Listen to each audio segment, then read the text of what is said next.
देश का एक नौजवान किस तरह से नोएडा अथॉरिटी की काहिली की वजह से आखिरी पलों में दर्द में रहा, उसकी एक एक रिपोर्ट हमारे पास आई।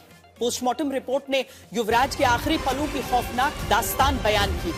रिपोर्ट और पुलिस सूत्रों के अनुसार युवराज की मौत के पीछे केवल पानी नहीं बल्कि सिस्टम की देरी और कड़ाके की ठंड भी थी। पोस्टमार्टम से पता चलता है कि युवराज ने ठंडे पानी में 2 घंटे तक मौत से संघर्ष किया। रिपोर्ट में मौत की वजह एंटीमॉर्टम ड्राउनिंग बताया गया है। युवराज के फेफड़ों में पानी भर गया, उसके फेफड़ों में 1 से 2 लीटर पानी भरा मिला। डॉक्टरों के अनुसार हाइपोथर्मिया और अत्यधिक घबराहट के कारण युवराज को कार्डियक अरेस्ट आया। अरविंद, ये जो पोस्टमार्टम रिपोर्ट है, ये इसको सुनकर अब हम कल्पना नहीं कर सकते हैं कि किस तरह की दर्दनाक वो मौत रही होगी। और जाहिर सी बात है, इसी वजह से नोएडा के लोगों में और जो ये खबर देख रहा है उसमें आक्रोश है। खुद उत्तर प्रदेश के जो मुख्यमंत्री हैं वो भी आक्रोशित है, तभी नोएडा के सीईओ हटाए गए। ये जो पोस्टमार्टम रिपोर्ट आज तक के पास है युवराज की, उसमें साफ साफ दिखाता है कि किस तरह उसने आखिरी वक्त में संघर्ष किया। डूबने से उसकी मौत हुई है। चूंकि पानी काफी ज्यादा था और उसमें डूबा, उस वजह से दम घुटा और उसकी मौत हो गई। लेकिन जो चौंकाने वाली बात है, जो संघर्ष वाली बात है, 1 से 2 लीटर पानी उसके फेफड़ों में मिला, ये पोस्टमार्टम रिपोर्ट करती है।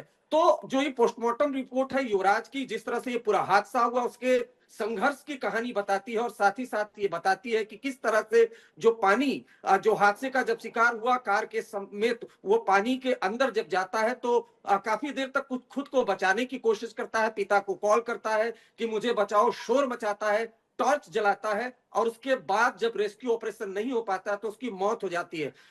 जो डेड बॉडी है उसको कब्जे में लेकर पोस्टमार्टम के लिए भेजा जाता है और पोस्टमार्टम रिपोर्ट जो सामने आई है उसमें पानी में डूबने से मौत हुई है। पानी में जब डूबा है तो दम घुटा है और कार्डियक अरेस्ट आया, उस वजह से मौत हुई है। लेकिन संघर्ष की कहानी फेफड़े बताते हैं, जिसमें 1 से 2 लीटर पानी मिला है पोस्टमार्टम रिपोर्ट में। श्वेता, ये जिस तरह का हादसा हुआ है, ये हादसा इसीलिए हुआ क्योंकि जहां पर इंजीनियर की डूबने से मौत हुई वहां पर कोई दीवार नहीं थी, कोई बैरिकेडिंग नहीं। यहां पर 15 दिन पहले भी हादसा हुआ था, लेकिन तब ट्रक बेसमेंट के लिए खोदे गए गड्ढे में गिरा था, उसका ड्राइवर बच गया था।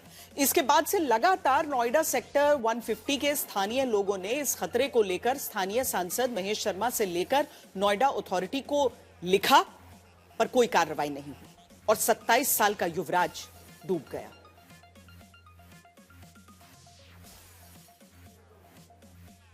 नोएडा में एक नौजवान इसीलिए मारा गया क्योंकि प्राधिकरण ने बेसमेंट के लिए खोदे गए गड्ढे, जिसमें पानी भर गया था, जिसमें पहले भी एक ट्रक जाकर गिर गया था, ऐसे हादसों को रोकने के लिए एक दीवार नहीं बनाई। वो भी तब जब पैसे की नोएडा अथॉरिटी के पास कोई कमी नहीं है। आपने सुना होगा कि बीएमसी का 75,000 करोड़ का बजट है। नोएडा अथॉरिटी का 1 साल का बजट भी कम नहीं है। नोएडा अथॉरिटी ने इस वित्तीय वर्ष 2025-26 के लिए 8,732,000 करोड़ रुपए का बजट पास किया। नोएडा प्राधिकरण ने बताया कि पिछले साल बजट का अधिकांश हिस्सा तय मानकों के अनुसार खर्च नहीं किया जा सका। ऐसे में इस वित्तीय बजट में इसे शामिल किया गया। साल 2024-25 में नोएडा अथॉरिटी का बजट 7,433 करोड़ रुपए का था। सोचिए, एक शहर की अथॉरिटी का बजट करीब 9,000 करोड़ रुपए का है।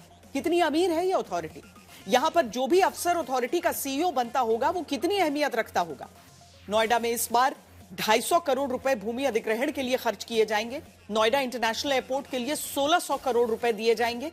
विकास कार्यों के लिए 2,410 करोड़ रुपए, न्यू नोएडा के लिए 1,000 करोड़ से घटाकर 10 करोड़ रुपए का प्रावधान किया गया। अनुरक्षण कार्य पर करीब 2,229 करोड़ रुपए, ग्राम विकास के लिए 224 करोड़ रुपए खर्च किए जाएंगे। ऑफिस व्यय के लिए करीब 254 करोड़ रुपए खर्च किए जाएंगे। तो युवराज बच सकता था अगर जनता से मिलने वाले इस पैसे का सही इस्तेमाल होता। नोएडा के फायर ब्रिगेड के अफसर कर्मचारी बचाने की हिम्मत कर पाते।